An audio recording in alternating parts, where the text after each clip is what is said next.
someone recording this for you? No. No, you're taking the phone. I'm just saying, okay. No, your job is to not put your phone away for the rest of the ceremony. I'm going to. No, we're not. Hey, James. Hello. All right, we're even. Okay. All right, let's go. Do you want the chair out? Yeah. Possibly pull them out. I think we should move the chairs out.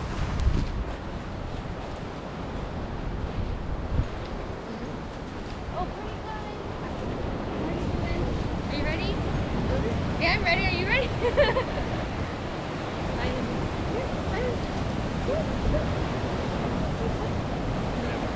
When I have to do the reading, you're going to take this.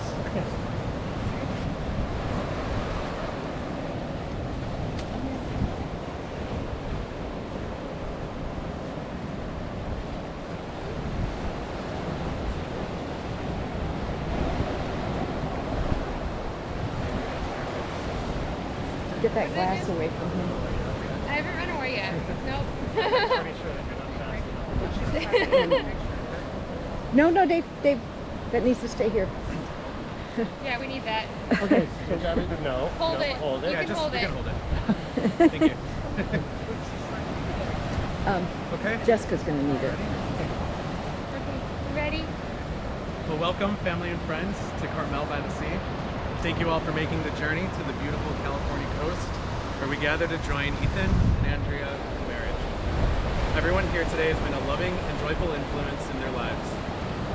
Before we begin, I'd like to take a moment to have everyone silent and put away all their devices.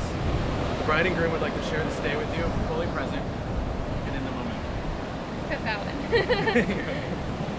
Very good. Today is a celebration of love, of commitment, of friendship, of family, and of two people beginning the next chapter of their lives together. Ethan and I go back over 15 years, meeting to nobody's surprise through our passion for bikes. One day, while visiting my wife and me here in California, he was beaming about this new person we hadn't met. Someone who brought new meaning to his life. Someone, he said, who made him a better person. He couldn't wait for us to meet her. Finally, 2 years ago, the two of them flew out to visit. You see, the trip masqueraded as a devilish plan devised by Ethan to convince Andrea to move to California. California, however, wasn't warm, beautiful, and sunny at the time. A thick layer of smoke blanketed the area from a massive wildfire, making it too dangerous to breathe the outside air. But the indoor time was perfect. The board games, copious amounts of wine, plentiful conversation was the start of a friendship. By the end of the trip, I could tell Andrea was a special person and knew exactly why Ethan was so excited for us to meet her. The second visit, this time in spring, was going to make up for the first one. We would go to Napa, San Francisco, maybe a hike, and finally enjoy the outdoors. Again, California had other plans. An outdoor wine tasting in the freezing cold rain, fog that prevented any sort of visibility of the Golden Gate Bridge, and suddenly there's no chance Andrea would ever want to return. But when Ethan finally called to say they were engaged and moving to California, I was shocked and ecstatic. For one, Andrea said yes, and for two, she somehow agreed to move to smoky, rainy, cold, and foggy California. Together, as we all know, Ethan and Andrea make a wonderful couple. And right now, we can clearly see how much they love and respect each other. But their love is not just in this one very important moment. It's in every moment. It's in the big moments, like when you said, "I love you" for the first time, or to moving 2,000 miles across the country to an unfamiliar town. It's in the small moments, such as a much-needed hug at the end of a difficult day, teaching Simon ridiculous tricks, or working as a team to saran wrap your supposed friends' entire apartment. It's also in the difficult moments, like grad school, nursing school, losing a family member, not knowing if the moving company stole all your belongings. Today is one of those big moments. We've all gathered here to celebrate this important point in your relationship, the beginning of your marriage. To mark this occasion, we have chosen several readings. It's easy to get caught up in the moment, to be swept along by your emotions. But as you take these vows, it is critical to ground yourself and be deliberate in your vows and commitments to each other and your partner. The first reading, Union, by Robert Fulgham, will be read by Marion.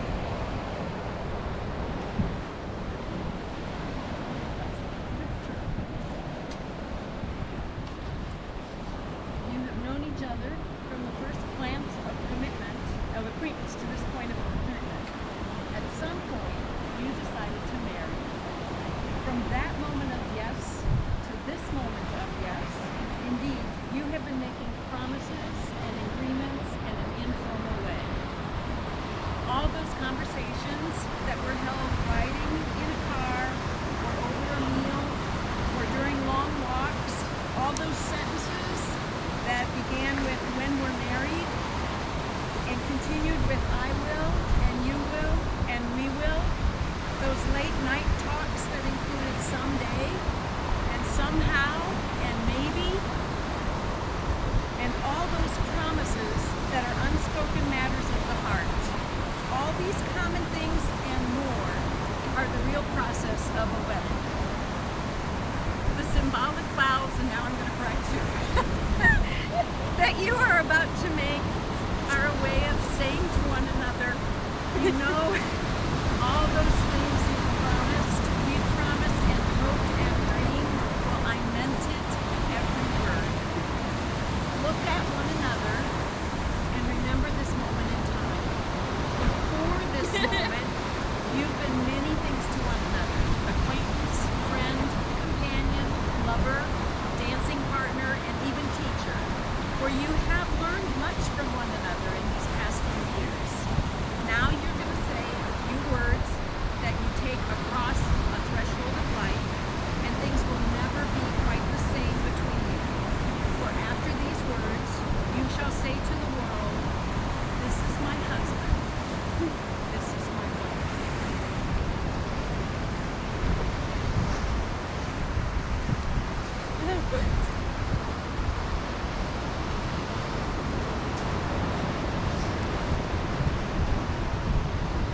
The next reading is from Anna Karenina by Leo Tolstoy.